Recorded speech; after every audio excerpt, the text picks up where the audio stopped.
তো হ্যালো বন্ধুরা, আরবি ব্লগে তোমাদের সবাইকে স্বাগত জানাই। তো আমার শরীরটা খুবই খারাপ। তো আমি আজকে মেয়ে বললো, মা একটু গাজরের হালুয়া করো। তো আমি এতটাই শরীর খারাপ আমার, জানি না। লাইভও করেছি আজকে, তো ভাবলাম এটা হয়তো ব্লগটা হয়তো আজকে রাতে তোমরা পেয়ে যাবে। আজকে সকালে লাইভে অনেকে, আমাদের অনেক বন্ধুরা বলেছে যে দিদি ওষুধ খাও, তো মেয়েকে বলবো বিকালে গিয়ে একটু ওষুধ আনতে। আমার শরীরটা একদম ভালো না, হয়তো আজকে সন্ধেবেলা একটু রিলস ছাড়তে পারি। তো খুব ইচ্ছে করছিল মেয়ের যে মা একটু গাজরের হালুয়া করো, বললো। ওর বন্ধু আছে, বন্ধু আসবে, ওকেও বলছে খাওয়াবে, তার জন্য আমি আমাকেই করতে হবে। তো ও বললো, মা ঠিক আছে, তোমার যখন শরীর ভালো না, আমি গাজরগুলো কেটে দিচ্ছি। তো দেখো কি সুন্দর ফ্রেশ গাজর। তো ব্লগটা স্কিপ করো না, তোমরা পুরোটা দেখো। আশা করি এই গাজরের হালুয়া অনেকেই জানো, তবু কিছু করি যখন, তোমাদের দেখাতে খুবই ইচ্ছা করে। তো তোমরা ভিডিওটা দেখতে থাকো এন্ড পর্যন্ত, ওকে। এই যে দেখো আমার মেয়ে কাটছে, ও বলছে মা তুমি এখন মুখ দেখিও না, আমি কাজে বিজি আছি। তো এই দেখো গাজরগুলো কত ফ্রেশ, একটু দেখা, আমি তো ভিডিও তুলছি। এই দেখো গাজরগুলো কত ফ্রেশ। আর ক্যামেরার বাইরে চলে যাচ্ছে। তো আবার সোজাসুজি দেখা, ওই দূর গিয়ে দেখা, দূরে গিয়ে, এখানে রাখ, তাহলেই হবে। তা দেখো গাজরগুলো কত ফ্রেশ, আমরা সব গুছিয়ে টুছিয়ে করবো, তো আমার শরীরটা এতই খারাপ। তো আমার মেয়ে বলছে তুমি কি গাজরের হালুয়া করছো, তুমি গাজরের পায়েস করছো। তো হ্যাঁ, ওটা অ্যাকচুয়ালি পায়েসই বলে। তো আশা করি যারা যারা তোমরা জানো না, হ্যাঁ, তারাও কোনো গেস্ট এলে এরকম ভাবে যদি করতে পারো গাজরের পায়েস, হ্যাঁ, তারা খুব তৃপ্তি করে খাবে। ঠিক আছে। অনেকে আছে যে গাজরের পায়েস খায়, খেতে চায় না, একটা কাঁচা গন্ধ থাকে, কাঁচা গন্ধটা থাকবে না। আমি কিভাবে করব তোমরা দেখো। আর যারা আমার আমার বড় আছেন যারা, তারা আমার থেকেও হয়তো ভালো পারে, তবুও আমি একটু করতে ইচ্ছা করছে, তোমাদের দেখাচ্ছি। যারা গাজরের পায়েস করতে জানো না, হ্যাঁ, তারাও শিখে নাও। আর এখন একটু বাদে তোমাদের আমি সব সরঞ্জাম তৈরি করে ভিডিওটা করব, ঠিক আছে। তোমরা শেষ পর্যন্ত অবশ্য করেই দেখো, ঠিক আছে। তো বন্ধুরা, তো রেডি। এই দেখো গাজরটাকে আমরা মেশিন দিয়ে কেটে নিয়েছি, ওই ঝিরিঝিরি করে। এটা অবশ্য আমি করিনি, আমার মেয়ে করেছে। আমার শরীরটা যেহেতু খারাপ, আমার হাতে একটু হেল্প করেছে। এই দেখো গাজর, আর এই যে ঘি, এই দেখো আমি ঘি বাটিতে নিয়ে নিয়েছি। আর চিনি, চিনি তো কৌটে আছে, ওখান থেকে আমি নিয়ে নেব। আর এখানে দেখো এই যে দুধটা, এই যে দুধটা আমি এর মধ্যে তেজপাতা আর এলাচ, গোটা এলাচটাকে একটু বেলুন চাকি দিয়ে একটু থেতো করে দিয়েছি, যাতে দুধের মধ্যে একটা স্মেল আসে সুন্দর।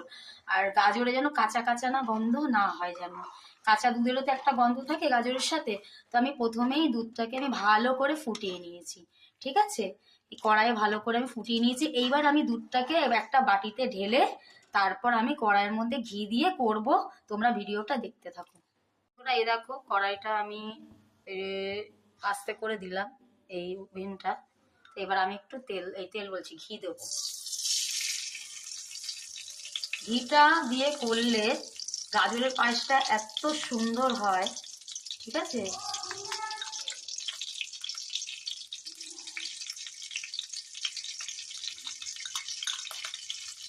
কেন একটু সস তোর গায়ে ফাটবে। তো বন্ধুরা এই দেখো আমি ঘিটা পুরোটাই দিয়ে দিলাম, কারণ গাজরটা তোমরা নিশ্চয়ই দেখেছো, গাজরের পরিমাণটা অনেক, তাও আমার মনে হচ্ছে কম হবে, কিন্তু তা একটু বলুক, তাহলে আমি বুঝবো।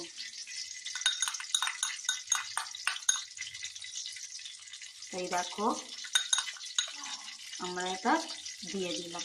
তো এটা গরম হোক, একটু পরে আমি দেখাচ্ছি গাজরটা কিভাবে দিতে হবে। তো বন্ধুরা এই যে আমি এই গাজরের মিক্সিটা এটা দিয়ে দিলাম, মিক্স করা যে গাজর মেশিনে কেটেছি আমি দিয়ে দিলাম।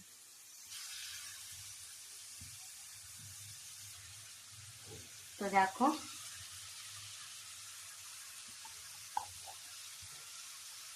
দেখতে এত সুন্দর লাগছে,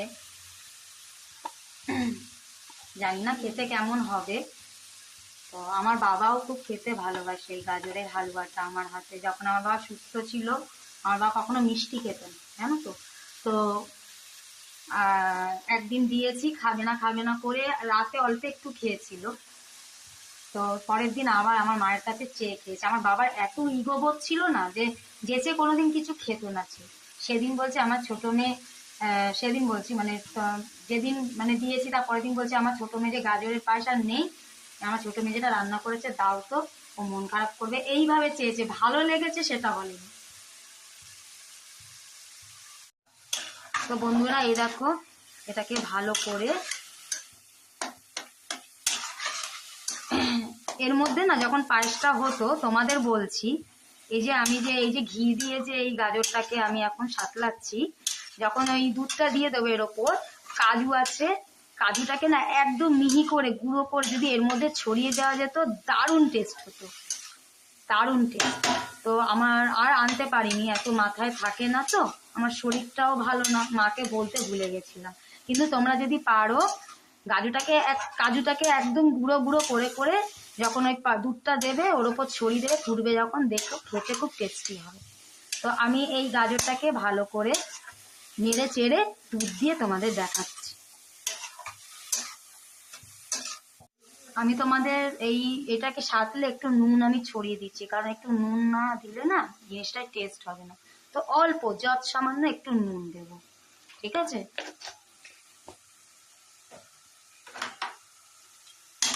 এবার এটাকে আমি একটু নাড়াচাড়া, কি বলছি, নিয়ে যাব,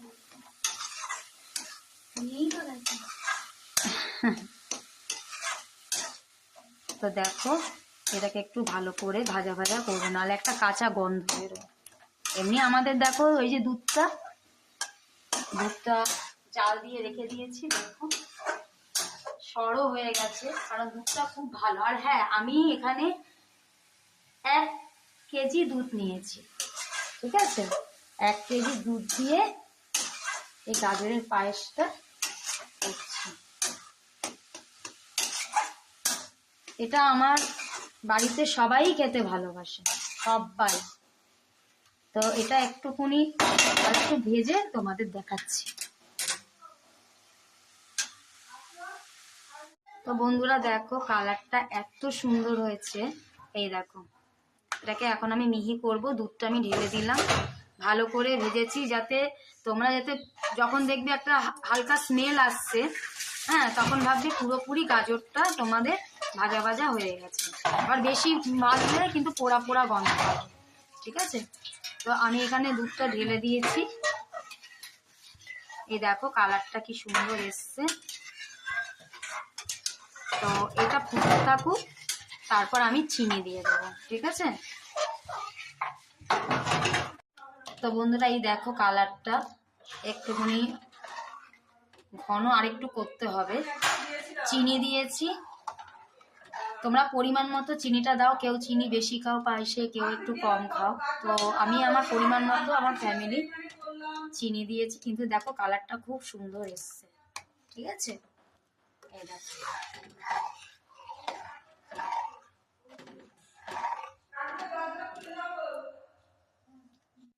এই দেখো কালারটা, চিনি দিয়েছি, ঠিক আছে। তো তোমরা এই রেসিপিটা বাড়িতে অবশ্যই ট্রাই করো, কোনো লোকজন আসলে তাদের সার্ভ করে দেখো। এই রেসিপিটা তোমাদের বলে দিলাম, আরো অনেক ভালো ভালো ভিডিও নিয়ে আসবো। তো আমার শরীরটা ভালো না, তোমাদের প্রথমেই বলেছি। তো আজকের মতো এখানেই শেষ করলাম। আর ভিডিওটা প্লিজ ভালো লাগলে একটা লাইক, সাবস্ক্রাইব আর কমেন্টসে জানিও যে রান্না করে যে কেমন হয়েছে, ঠিক আছে। টাটা।